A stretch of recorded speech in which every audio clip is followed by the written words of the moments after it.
Assalamualaikum warahmatullahi wabarakatuh. Alhamdulillah, wassalatu wassalamu ala rasulillah Sayyidina Muhammad ibn Abdillah wa ala alihi wa sahbihi wa man wala. La hawla wa la quwata illa billah. Rabbi syrah li sadri wa yassir li amri wa hlul uqdatam min lisani yafqahu qawli. Amma ba'du.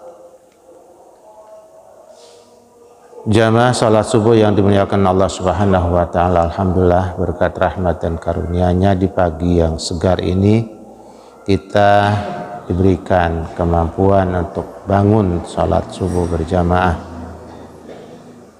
Tidak gampang, walaupun cuma 2 rakaat, tidak mudah, makanya kita wajib bersyukur di mana kita diberikan kemampuan dan kekuatan untuk melaksanakan sholat yang 2 rakaat ini.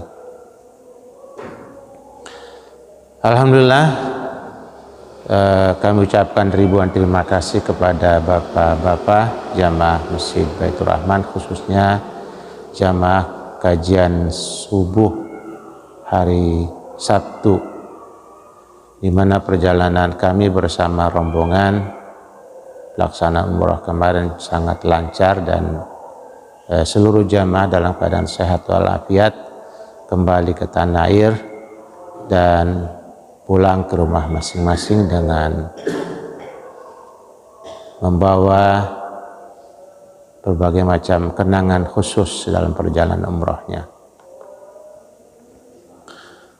Nah, kalau bapak-bapak ada yang berminat untuk berumrah, insya Allah bulan Desember tanggal 23 ada rombongan yang akan diberangkatkan kembali.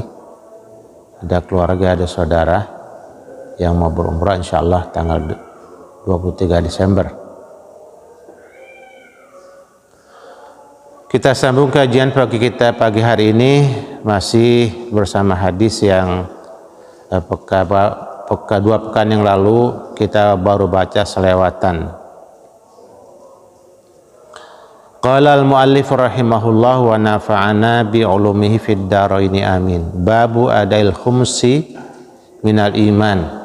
Bab ini pada menyatakan menunaikan 1/5 dari harta rampasan perang. Itu bagian daripada iman. Haddatsana Ali ibnu al-Ja'd qala akhbarana Syu'bah an Abi Jamrah qala kuntu aq'udu ma ibn Abbasin yujlisuni ala saririhi faqala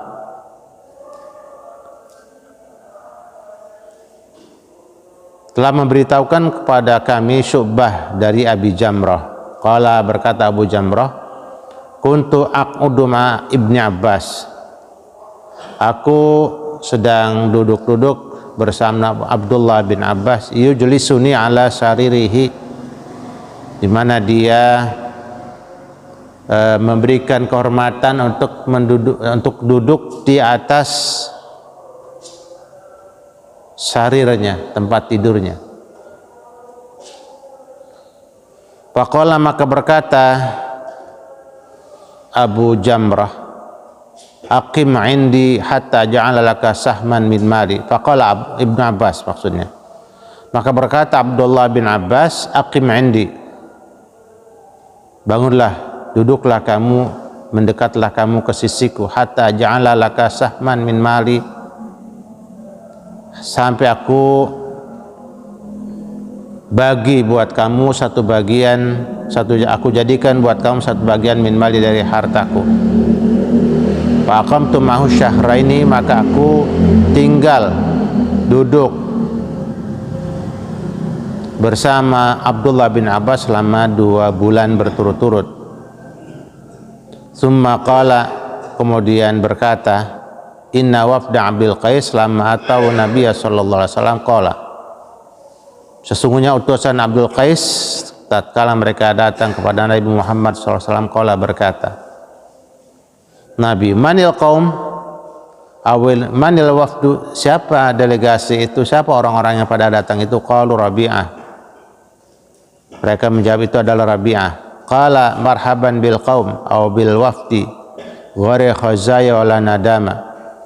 Selamat datang dengan saudara-saudara atau dengan para utusan tanpa ada penyesalan dan tanpa ada kehinaan. Faqalu ya Rasulullah inna la nastati an natika illa fi syaril haram.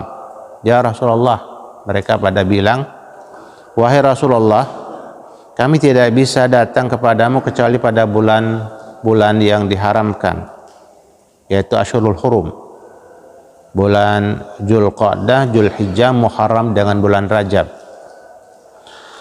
Wa bainana wa bainaka hadzal hayyu min kufaril mudar. Di antara kami dan di antara engkau ada satu daerah yang diduduki oleh orang-orang kafir mudar. Pamurna bi amrin faslin nukhbiru bihi man wara'ana. Maka perintahkanlah kepada kami dengan perintah yang tegas. Kami akan beritahukan perintah tersebut kepada orang-orang yang ada di belakang kami, maksudnya yang ada di arah sana. Wa nadkhulu bihil jannata wa sa'aluhu 'anil asyribah. Kami nanti bisa masuk surga dengan perintah tersebut. Wa sa'aluhu 'anil asyribati, dan mereka bertanya kepada engkau tentang yang namanya minuman-minuman. Fa amarahum, maka Nabi memerintahkan kepada mereka bi arba'in, dengan 4 perintah. Wa nahahum, dan Nabi larang mereka an dari 4 hal pula. Amarahum, pertama Nabi perintahkan pada mereka bil imani billahi wahdah, jangan beriman kepada Allah saja yang Maha Esa. Beriman kepada Allah yang Maha Esa.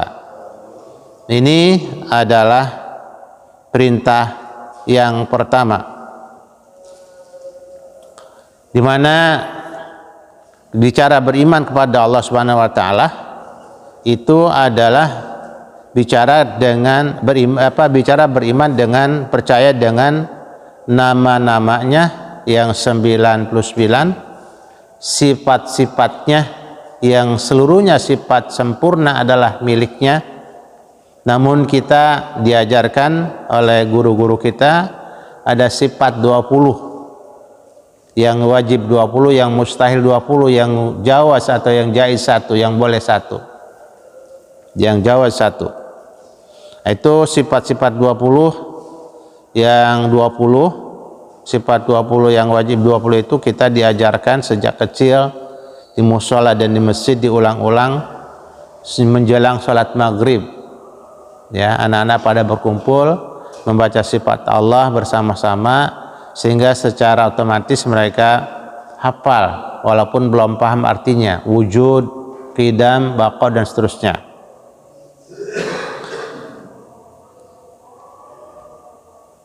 Qala, berkata Nabi, atadruna mal iman billahi wahdah. Nabi bertanya pada mereka, kamu ngerti gak apa yang dimaksud beriman kepada Tuhan yang Maha Esa? Qalu Allah wa Rasul alam. Mereka menjawab, ya Rasulullah, engkau lah yang Maha tahu. Allah dan engkau yang Maha tahu tentang makna arti daripada iman. Qala, Nabi menjelaskan, syahadatu alla ilaha illallah wa anna muhammadar rasulullah. Pertama, yang namanya iman kepada Allah, beriman, yang namanya iman itu adalah kau memberikan kesaksian bahwa tidak ada Tuhan kecuali Allah. Nah, di sini pagi-pagi kita sudah ucapkan la ilaha illallah wahdahu la syarikalah 10 kali. Lahul mulku wa lahul hamdu yuhyi wa yumit wa huwa ala kulli syai'in qadir. Itu bentuk dari pernyataan kita di mana tidak ada Tuhan kecuali Allah, tidak ada sekutu baginya. Lahul mulku, dialah yang punya kerajaan mutlak.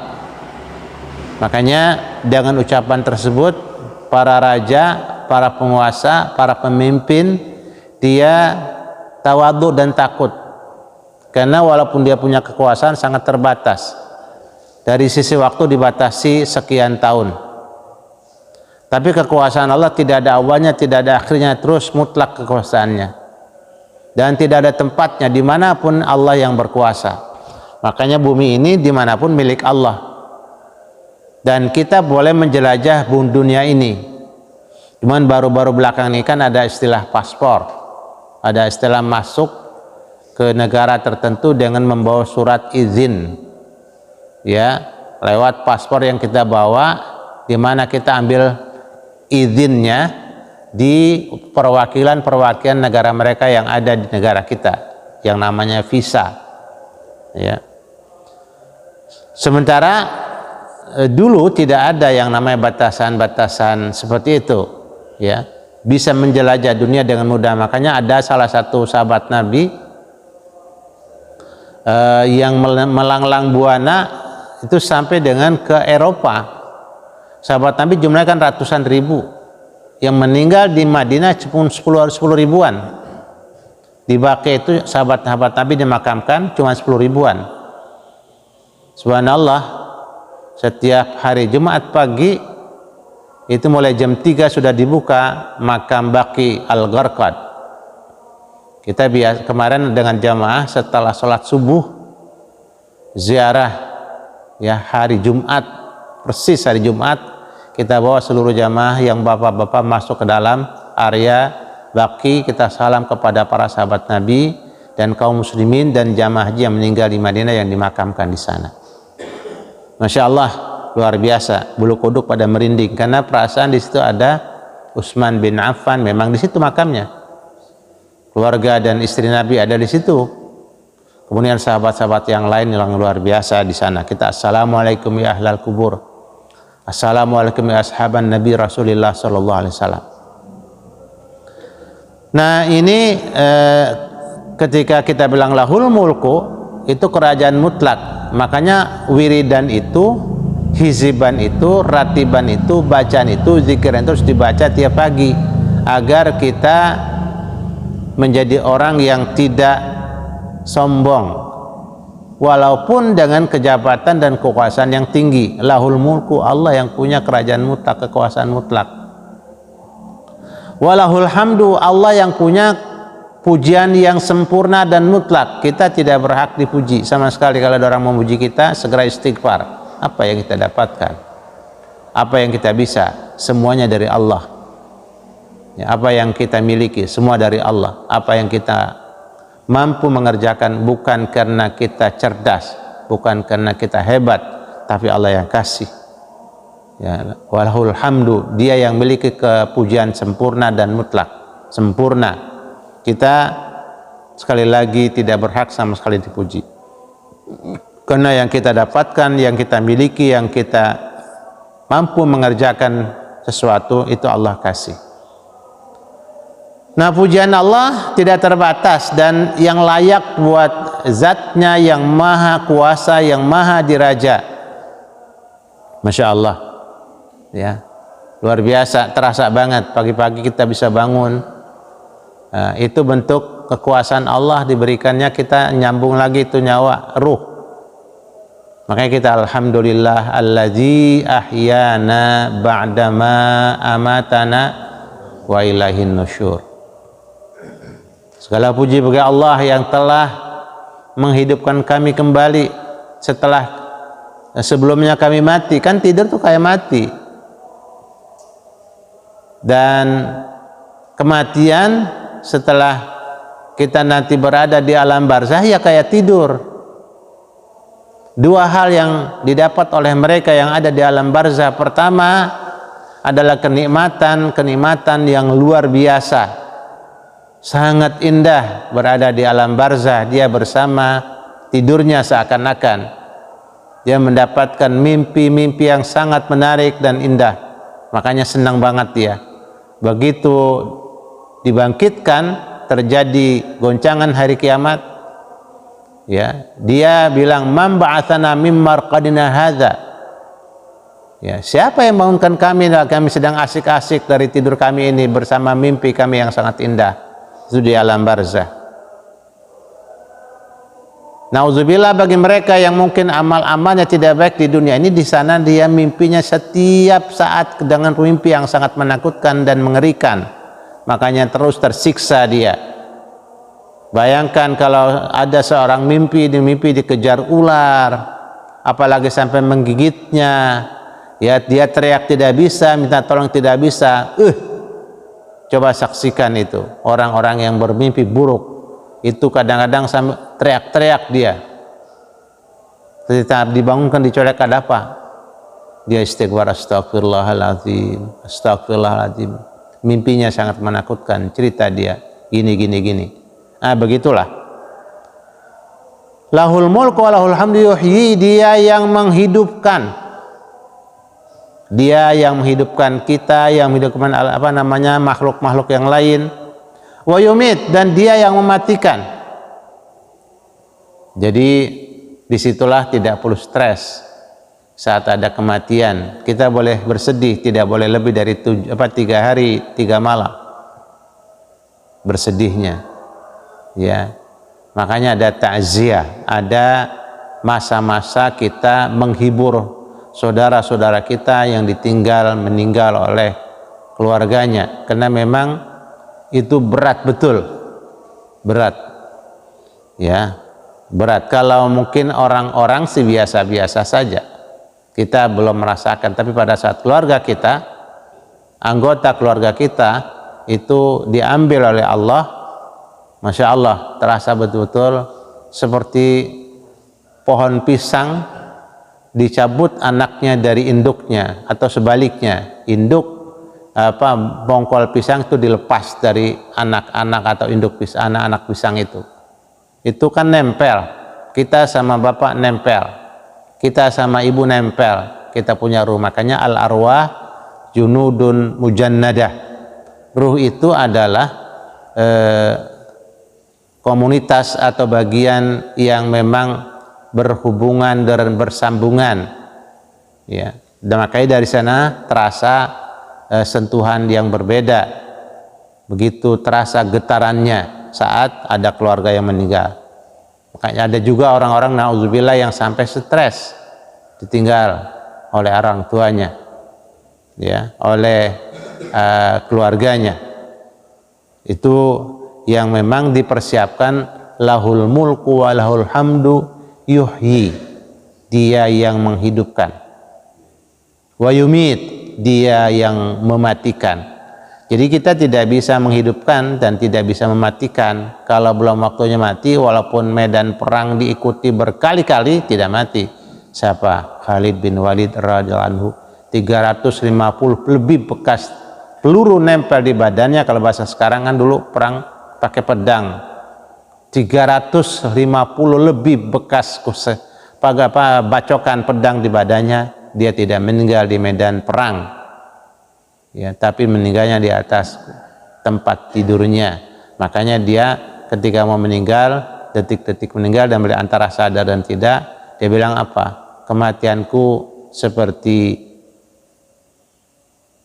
hewan biasa saja. Dia ingin meninggal di medan juang tapi tidak meninggal. Nah, itulah yuhyi, dia yang menghidupkan, wa yumit, dia yang mematikan, ya. Wa huwa ala kulli syai'in qadir, Allah Subhanahu wa taala adalah yang maha kuasa atas segala sesuatu.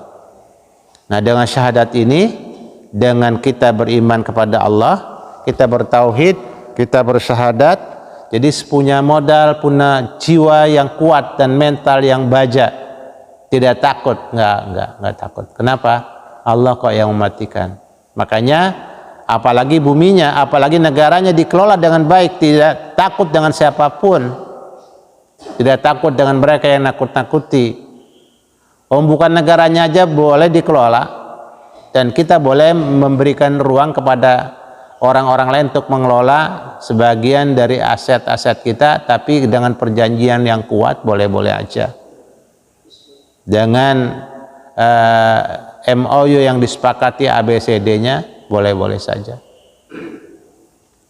Ya, supaya nanti bisa berbagi, karena ada negara yang tidak punya ikan sama sekali, ya kita bisa bagi ikan. Negara kita kan ikan melulu, banyak banget.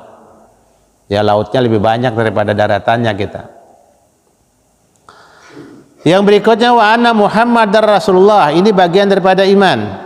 Dan kita bersaksi kita menyatakan kebulatan tekad, kita memberikan satu perjanjian dalam jiwa raga kita bahwa Nabi Muhammad adalah utusan Allah Sallallahu Alaihi Wasallam.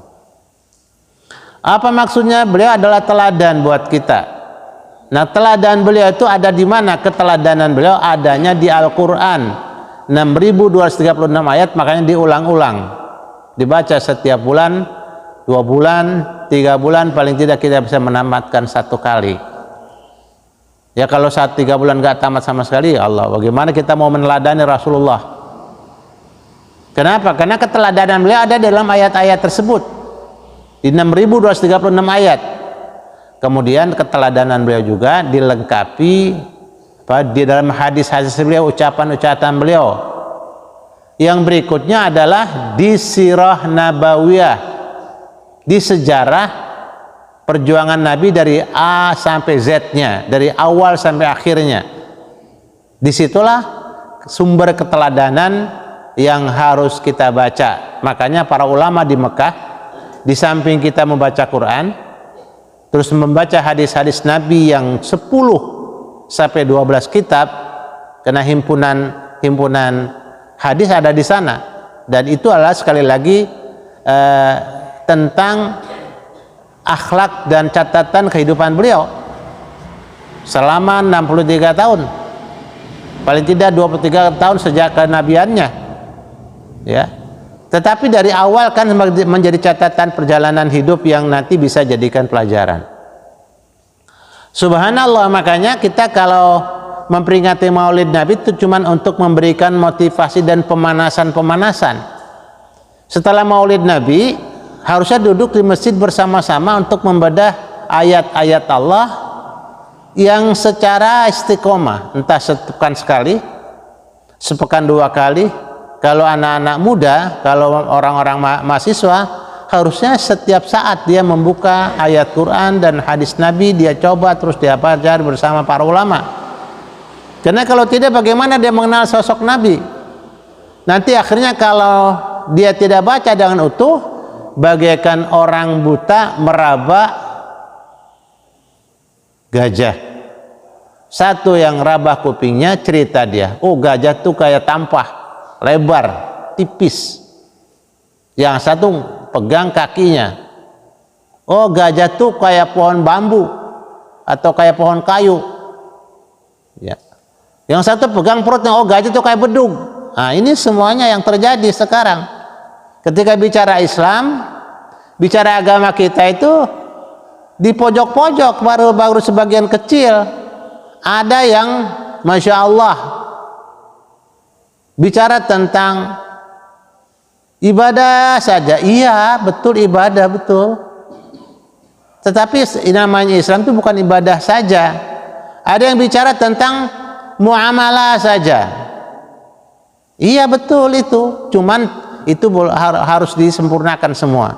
Jadi lihatlah Islam secara utuh.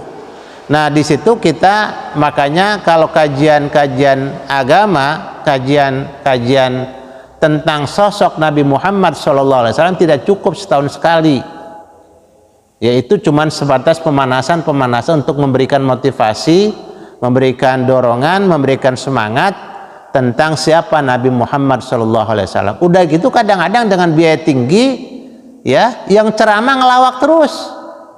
Saya kadang-kadang suka istighfar tuh, astagfirullahaladzim, ya Allah, jangan biaya tinggi, semangat tinggi, kita udah pada datang dikasih lawakan doang,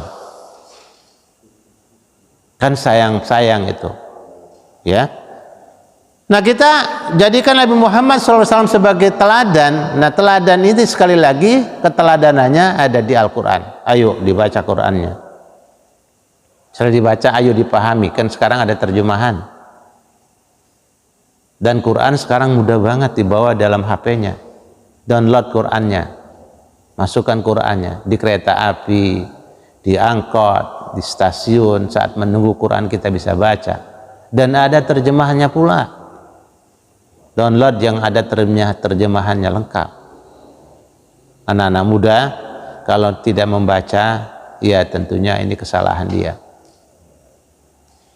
Nah, ini bagaimana kita terus bisa meneladani. Sekali lagi ya, kita karena target daripada memperingati Maulid Nabi kan kita bisa meniru kan, makanya sering dibaca tuh, laqad kana lakum fi rasulillahi uswatun hasanah liman kana yarjullaha wal yawmal akhir.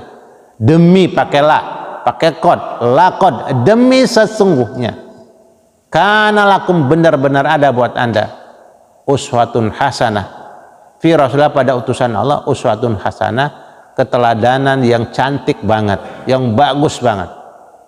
Buat siapa? Liman kana yarjullaha wal yawmal akhir, bagi mereka yang memang punya keyakinan tinggi berjumpa kepada Allah Subhanahu wa taala dan kepada hari kiamat nanti. Ini ketika kita mengucapkan wa asyhadu anna Muhammadar Rasulullah, artinya kita menyatakan kebulatan tekad, menyatakan pernyataan khusus bahwa kita akan mengikuti keteladanan yang telah diberikan oleh Rasulullah Sallallahu Alaihi Wasallam. Nah, di situ makanya kita ketika melangkah, bergerak, mengadakan kegiatan dan aktivitas, tanya dulu, ini sesuai nggak dengan sunnah Nabi? Ya, kemarin ada salah satu keponakan baru dapat bayi. Saya bilang ketika mau melahirkan anaknya, coba dikawal kelahirannya. Kalau kemarin kita masih ada yang kurang, kan sebagian bapak-bapak tuh dulu kalau anaknya mau melahir malah pergi bapaknya. Yang disuruh nungguin siapa? Dukun beranak kan? Bapaknya ngeliwik, kau kemana? Kau ngeliwik? Pergi. Dia nggak tega dengar bininya, bukan nggak tega lah ya, dia justru didampingi, diberikan motivasi. Kan begitu keluar, tahapan pertamanya azankan telinga kanannya. Azan komatkan telinga kirinya. Saya bilang coba tahapan itu dijalani, ya, dalam rangka mengikuti sunnah Nabi agar kita punya anak yang soleh dan soleha. Setelah begitu masuk usia 7 hari, ya tolong, makanya disiapkan, saya bilang siapkan, begitu dinyatakan positif nabung. Ini yang tidak perlu dibeli papan pulsa, tiap bulan beli terus, ya. Sebenarnya nabung nggak? Kan listrik bayar terus, kemana kau pakai listrik apa? Listrik sebulan berapa? Sampai 750.000, 500.000, lah sebulan berapa? 500.000 kan kalau setahun sudah 6 juta. Sementara handungan itu kan kurang lebih setahun, 9 bulan. 9 bulan kali 5 kan 4,5 juta dapat lah. 2 ekor kambing yang memadai untuk bicara akikah dapat. Ya Allah, saya bilang tahap begitu 7 hari, jangan lupa yu'aqul waladu yauma sabi'ihi wa yusamma wa yakhlaq wa yuhannak. Tolong dikerjakan itu. Gimana Nabi? Iya, jangan ngereng-ngereng, jangan ngereng-ngereng. Pokoknya saya tak paham itu, kelihatannya kambingnya belum siap. Ya. Saya bilang anak laki 2 ekor, kalau perempuan 1 ekor. Ayo siapkan. Gimana caranya? Nah, ini berarti tidak siap dari mulai positif pertama. Dinyatakan positif nggak siap. Nah, kalau udah nikah harus siap gitu. Siap? Ya, Bi. Siap. Dia bicarakan sama keluarga, gimana caranya supaya bisa diadakan akikah di hari ke-7-nya. Itu sesuai sunnah Nabi. Ya, kalau 2 orang nggak di akikah, kemungkinannya 2, imma tidak paham atau memang tidak ada kambingnya atau tidak ada uang untuk beli kambingnya. Tapi kamu kan udah kerja, saya bilang dari belum nikah sudah kerja, kenapa tidak disiapkan? Iya Bi, siap. Nah iya, saya bilang potong kambing 2 ekor hari ke-7 dari kelahirannya. Malam Jumat berarti malam Kamis, potong kambing di hari Kamis itu, ya, Kamis, ya. Subhanallah. Kemudian kasih nama, resmikan namanya, kemudian rambutnya dicukur, dibotak, bukan sekedar digunting doang. Jadi kan kita suka ada acara gunting rambut, bukan gunting rambut Pak, botak, acara botak rambut dari kepalanya itu dihabiskan. Nah kemudian yang berikutnya ditahnik. Ini kalau yang satu mungkin terlampau berat, paling tidak 3 dulu, berikan namanya, kemudian cukur rambutnya, kemudian ditahnik. Ditahnik itu diapakan?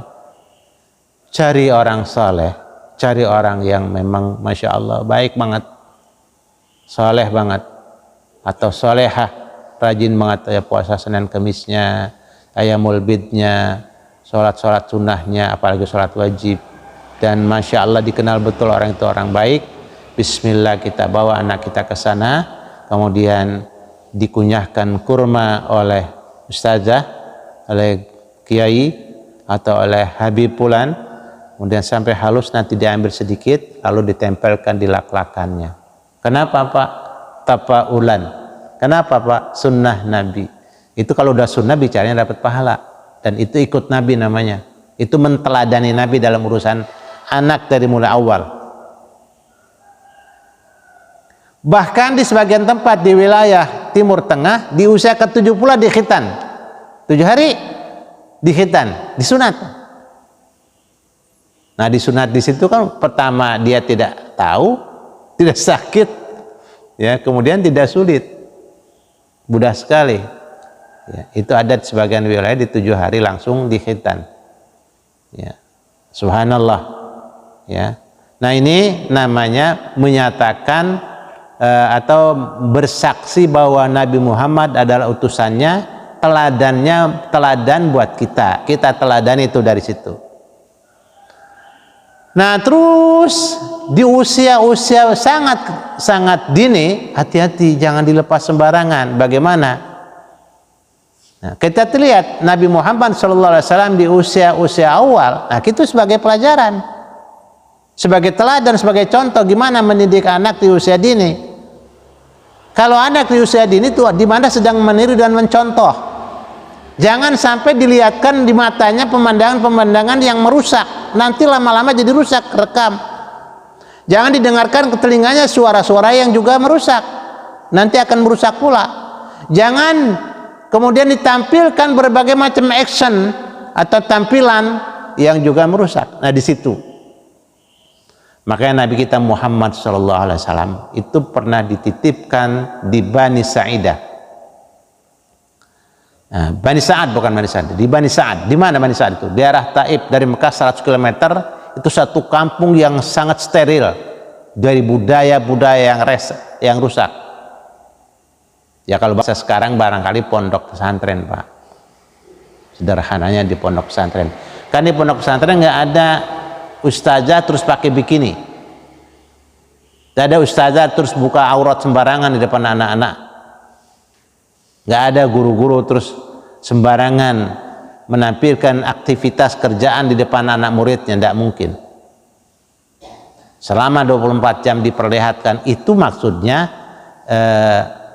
kita tiru itu bagaimana Nabi dulu masa kecilnya di usia dini, di usia di mana dia meniru dan mencontoh, dititipkannya di mana?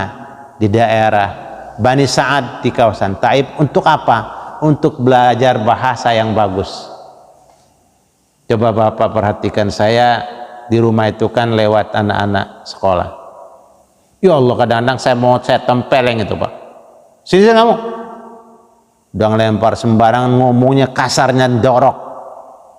Saya bilang, guru nggak ngajarkan kayak gitu, kamu ngomong sembarangan. Subhanallah.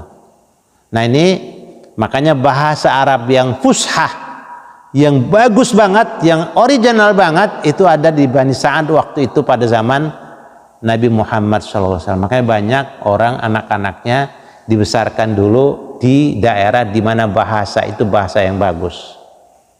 Kalau sudah tercetak di lidahnya bahasa yang bagus, maka dia tidak akan pernah bisa mengatakan yang jelek dan yang kotor. Sudah bersih, bagus, dia akan rapih bahasanya. Nah kita yang memang di tengah perkotaan itu seperti identik dengan bahasa-bahasa yang jorok, kemudian bahasa yang kotor, dan bahasa yang kasar. Kenapa? Karena persaingan. Jadi Bapak Ibu perhatikan aja kalau udah di kereta api, sudah masing-masing dapat duduk dari Bogor, terus matanya dipejamkan, taruh senset di telinganya, tidur aja udah, gak peduli ada nenek-nenek. Gak ada, udah duduk dia, begitu dia merem. Kalau nggak ada security mah nggak bisa udah. Security colek, Pak, tolong dong ini nenek-nenek kesian, dibangun baru tuh bisa. Tapi kalau dia untuk bangun kagak bisa.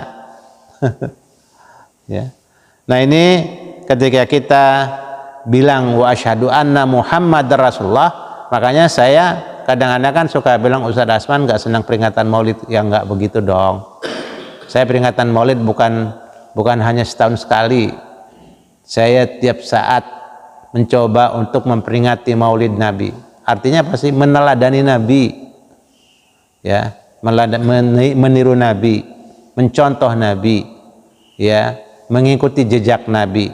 Nah, ada Abdullah bin Umar radhiyallahu anhu, itu bukan main, dia mah meneladani Nabi sampai jalannya, ya, bekas telapakannya diinjak, Pak. Saya ikut Nabi, telapaknya diinjak, bekas telapak beliau. Di jalannya Nabi itu diikuti.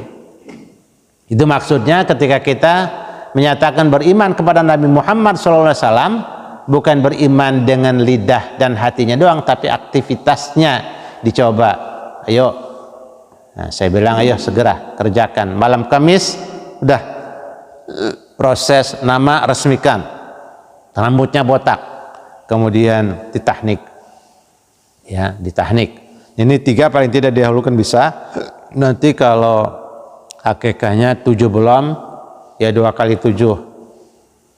2 kali 7 belum, 3 kali 7. Ya.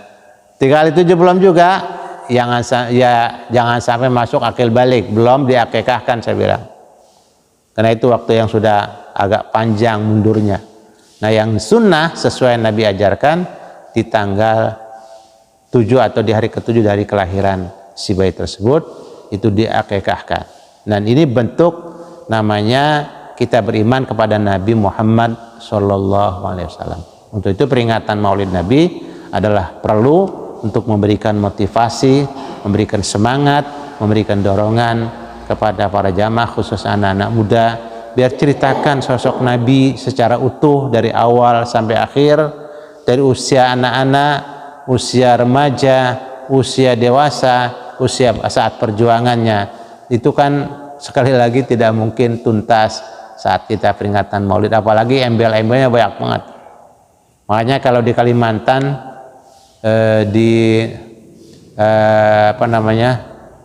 daerah Martapura ada Tuan Guru Sekumpul.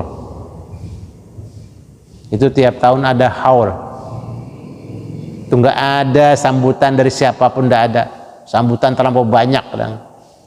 Sampai Kapolri, Kapolda datang meminta waktu sekedar 5 menit, nggak dikasih oleh keluarga besar Tuan Guru Sekumpul. Kita cuman mau baca wiridan doang, nggak ada lain-lain. Nanti kalau dibaca ada sambutan kemari, wiridan dipotong-potong katanya, nggak sempurna wiridannya. Dah, semuanya jutaan orang. Kalau tanggal di mana haulnya beliau Tuan Guru Sekumpul, kita datang ke sana, ya Allah, pesawat penuh. Kemudian di bandara itu kayak lebaran aja, di semua sudut dalam bandara ada orang antri untuk pulang. Karena orang Banjar, khususnya Martapura, mereka kalau ada acara haul itu pulang dari manapun. Dari Papua dia pulang, dari Gorontalo dia pulang, semua pulang. Bahkan kadang-kadang di luar negeri pun dia sempatkan untuk pulang kalau ada rezekinya untuk pulang. Ngapain? Ikut wiridan, ikut zikiran, ikut ratiban, ya. Subhanallah, luar biasa. Dan itu radius 3 kilo penuh orang, Pak, berkeliling di daerah dari masjid terus ke selatan, ke utara, ke timur, ke barat, itu penuh dengan orang yang ikut wiridan. Bahkan disiapkan monitor-monitor di setiap titik di mana ada lapangan, di sana orang duduk ikut wiridan, atau bahasa kita di kampung tahlilan, ikut tahlilan. Ya baca. Karena kalau nanti ada sambutan, tahlilan biasa 300, baca cuma 30 doang. Ya gitu. Ya. Wa anna Muhammadar Rasulullah, ini sekali lagi kita jadikan Nabi sebagai teladan, sebagai contoh. Makanya anak-anak kita segera sepedini mungkin jangan sampai terlambat mendengar sirah nabawiyah. Sirah nabawiyah itu adalah sejarah Nabi, di mana luar biasa tadi di usia dini agar lidahnya bagus dan fasih. Ya kalau bapak dari Solo, anaknya di SD sekolah akan di Solo,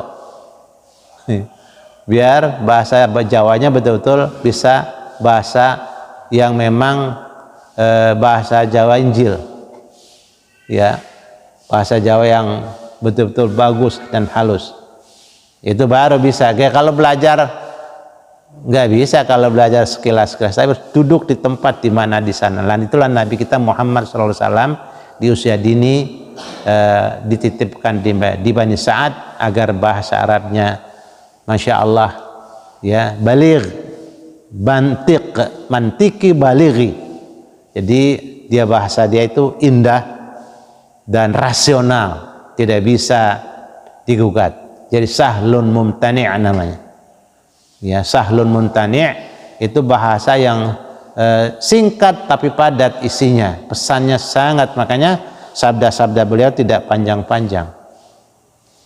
Nah, ini bagian daripada iman kita kepada Nabi kita Muhammad SAW. Kita meneladani lah. Kalau kita bilang cinta Nabi, salawat Nabi banyak diulang-ulang, tapi amaliyah pekerjaannya tidak mengikuti sunnah Nabi, itu salawat palsu nanti.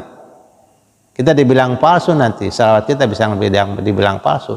Jadi qaulan wa fi'lan wa i'tiqadan. Keyakinannya Nabi kita Muhammad SAW adalah orang hebat, orang terbaik, contoh kita, teladan kita, iya, hati kita. Terus qaulan, perkataannya, ya sering bersalawat kepada Nabi.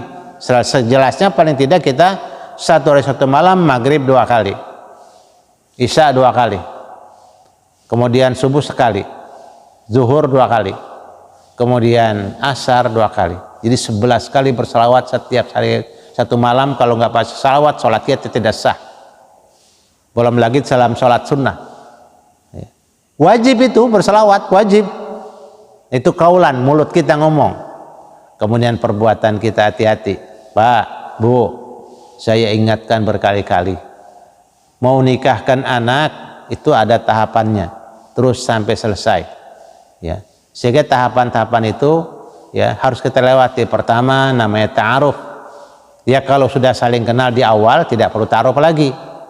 Ya, misalnya ada kan di beberapa tempat ya itu ada yang memang anak sepupu itu dinikahkan dengan sepupunya, atau dua pupu dengan sepupunya itu dinikah, itu udah kenal namanya. Bapaknya udah tahu, itu kan nikah dengan anak paman namanya, ya anak paman dan seterusnya, atau cucunya dinikahkan sama anak pamannya, itu kan boleh, itu sudah kenal. Yang memang belum kenal ya ada ta'aruf dulu, habis ta'aruf baru khitbah, habis khitbah baru akad nikah. Itu tahapan-tahapan yang harus dilewati, dan begitu seterusnya.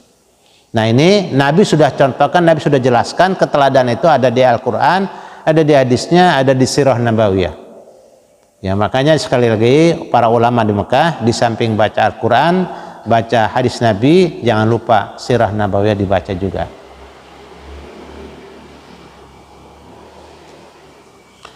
Wa iqamus salati, dan menegakkan salat. Nah ini namanya pekerjaan dan perkataan. Dalam salat maghrib, pastinya salat maghrib ada perkataan, ada yang namanya Fatihah jahran. Wa itauz zakat, dan menunaikan zakat. Nah kita kerja keras jemput rezeki Allah, kemudian kita zakatkan, kita keluarkan infak dan sodakohnya. Berapa? 2,5% doang yang wajib, ya. Dan itu nunggu 1 tahun.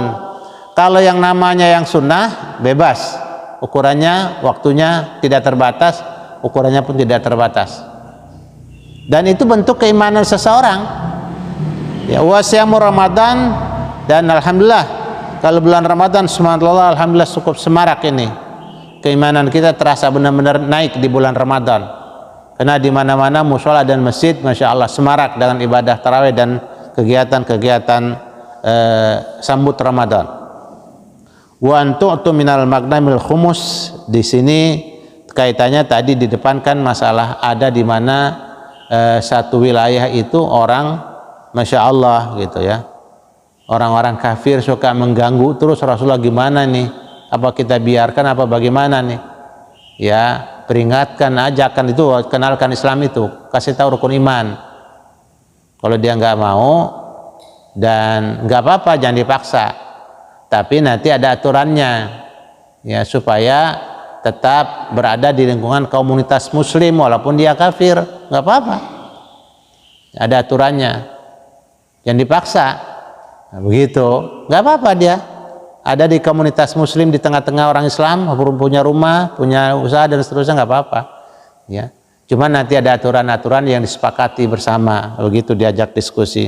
Nah kalau terus membangkang dan melawan baru dibereskan ya, seperti pakai bahasa militer apa ya, nanti bisa jadi itu diperangi. Kalau dia ngelawan terus perangi, nanti hartanya menjadi harta rampasan perang, maka seperlimanya wajib dibagi untuk kepentingan lillah wali rasulih ya, lillah wali rasulih. Itu dalam surat Al-Anfal.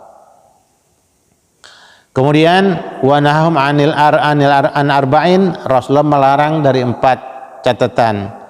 Yang pertama adalah tentang miras ya, di mana di zaman dulu orang punya anggur kemudian diperas, ditaruh dalam tempayan dikubur di dalam tanah. Waduh, itu kalau udah diminum luar biasa, itu bisa jadi memabukkan berat itu. Waduba, dan tempat juga yang dari kulit kemudian diisi miras juga, itu juga dilarang ya. Kemudian yang ketiga adalah pohon kayu yang dilobangi, yang dibuang bagian dalamnya kayak pohon kelapa, kayak pohon korma, dikorek dalamnya, kemudian jadi wadah dan tempat juga untuk menyimpan minuman keras, perasan anggur dan seterusnya. Kemudian yang berikutnya adalah satu wadah apapun namanya, yang terakhir ini adalah bisa jadi botol, bisa jadi ember, bisa jadi kendi, bisa jadi apa saja tempat itu yang dimasukkan yang memabukkan dan yang menghilangkan akal kita ya. Nah ini semuanya dilarang. Kenapa dilarang? Karena akal itu adalah yang luar biasa, yang bisa membedakan kita dengan hewan, yang membuat kita bisa menjangkau kecepatan lebih daripada yang biasa. Kita punya alat transportasi itu karena ada akal. Kita punya alat komunikasi yang sangat canggih, itu ada akal. Coba kalau nanti dirusak, nauzubillah, jangan bicara transportasi yang modern, ngurus diri nggak bisa. Lihat orang-orang overdosis, beler, mandi kagak, baju nggak pernah ganti, itu karena otaknya rusak. Makanya Allah larang, Allah haramkan, karena nggak ada gantinya lagi. Udah sekali putus, mau di mana ngobatinya? Begitu, karena dikasih satu, sepasang sih dikasih sepasang. Nah kalau rusak, gak bisa lagi diganti. Kalau rusak langsung mati, selesai. Ini rusak, gak mati-mati, kan mengganggu lingkungan luar biasa, parah jadinya. Kenyamanan hidup gak ada. Kalau banyak yang mabuk kan, kita gak tenang hidup. Di jalan, kalau di jalan ada anak mabuk, kita gak nyaman itu. Khawatir dia nanti mengambil tindakan, dia dalam keadaan mabuk, seperti itu. Makanya Allah haramkan apapun tadi, tempat-tempat yang diisi dengan minuman keras, dan wadah apapun yang nanti ada di situ bagian yang merusak jaringan otak kita. Nah ini saya ulang lagi karena memang kemarin belum dibaca secara tuntas. Demikian, insya Allah kita sambung pekan berikutnya hadis yang insya Allah tinggal 2 hadis lagi nih tentang iman. Insya Allah udah tuntas, kita akan masuk kitab yang baru atau bab yang baru. Demikian Bapak Ibu rahimakumullah yang di rumah, ibu-ibu sambil menyimak, bapak-bapak yang di rumah juga mungkin kurang sehat sambil tiduran. Mudah-mudahan ikuti terus kalau ada kesempatan. Hadanallahu iyyakum ajmain. Assalamualaikum warahmatullahi wabarakatuh. Ada pertanyaan silakan. Kalau nggak ada kita tutup. Jangan doa kafaratul majelis.